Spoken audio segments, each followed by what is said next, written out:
in our day, people seem to be so fascinated by the second coming. I'm sensing a sense of urgency among a lot of Latter-day Saints that every time the second coming is mentioned in a general conference talk, we are chomping at the bit, ready to take that next step. Yes, Armageddon lies ahead, but so does Adam-on-Diamond, as Elder Maxwell used to say. And that's where we want to assemble. Now, this is not a new phenomenon.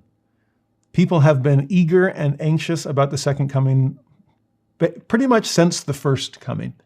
The saints in Thessalonica were chomping at the bit, and Paul had to rein them in a bit and say there's a lot that has to happen before Christ comes.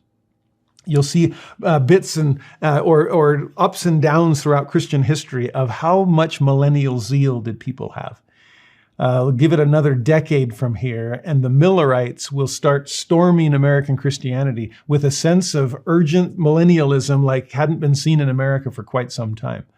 And so you have these Latter-day Saints that are, yes, latter-day saints ready to have the latter become last and end this thing.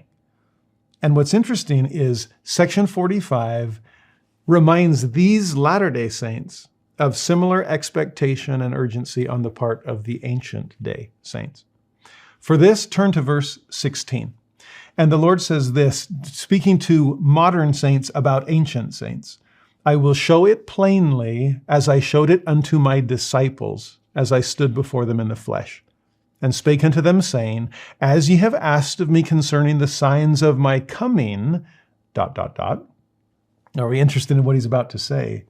See what the Lord is doing here? He's drawing a parallel between the Latter-day Saints and the ancient day saints. These moderns are wondering about the second coming and the signs of Christ's coming. Well, that was equally true of the ancients. And if you look at Matthew 24, shortly before Gethsemane and Calvary, this is Christ's final week, they gather on the Mount of Olives, from which Christ will ascend later. And he starts giving them the signs of his coming. They're wondering. They want to know. Well, in section 45, he's going to list all kinds of signs of the times, as was found in Matthew 24 and elsewhere. I'll just fly through a really quick list. You can ponder them yourself in your own time. But in verse 19, for example, desolation shall come upon this generation. How's that for all the natural disasters that seem to be increasing in our day? Also in verse 19, this people shall be destroyed and scattered. Now that could be literal in terms of the calamities that we face, or social. How about the loss of social cohesion in our day? No sense of community. Yes, people have been scattered from one another. In verse 20, how's this for a prophecy? This temple shall be thrown down. Now that was true of Jesus talking about the temple in Jerusalem when the Romans came.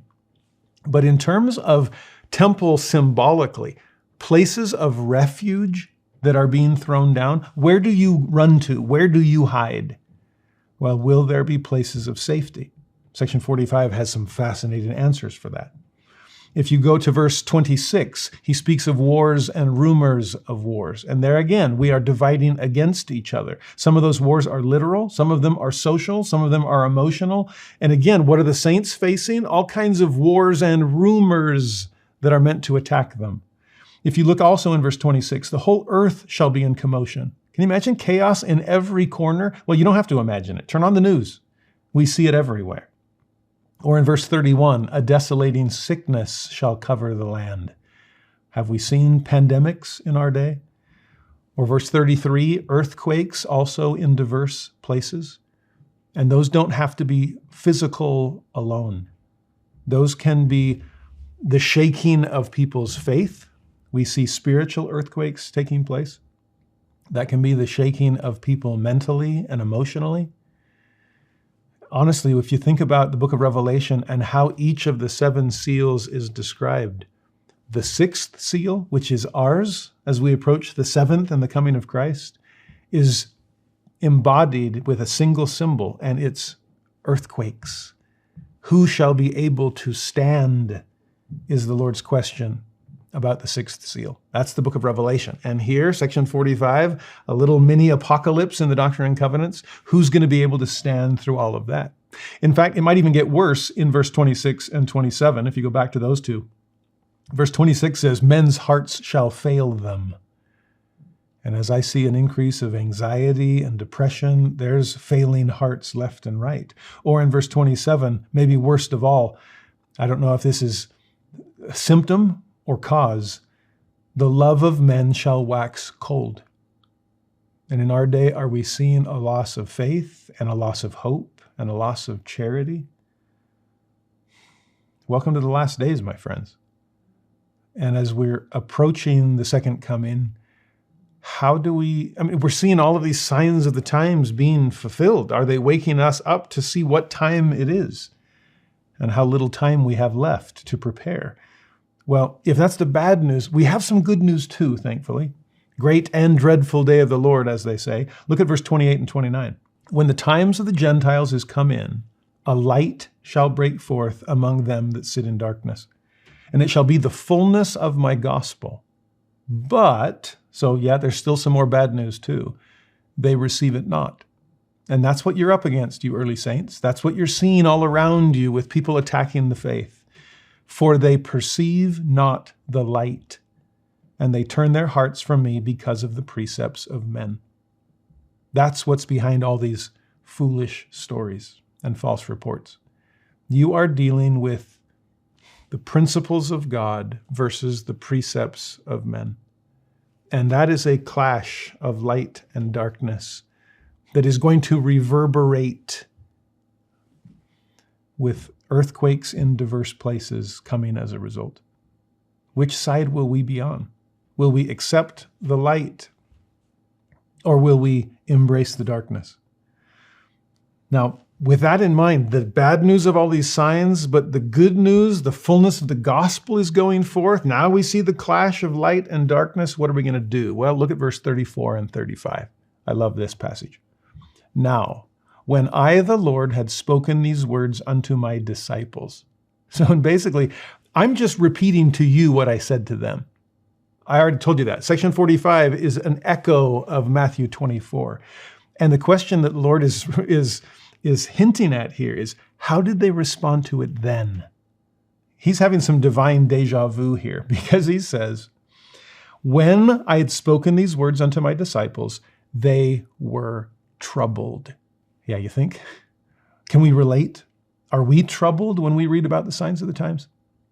Are we troubled by the loss of faith in our day? Troubled by by men's hearts failing and love waxing cold? Yes, we're troubled. But notice what the Lord said to them in the ancient day and to us in the modern. I said unto them, be not troubled.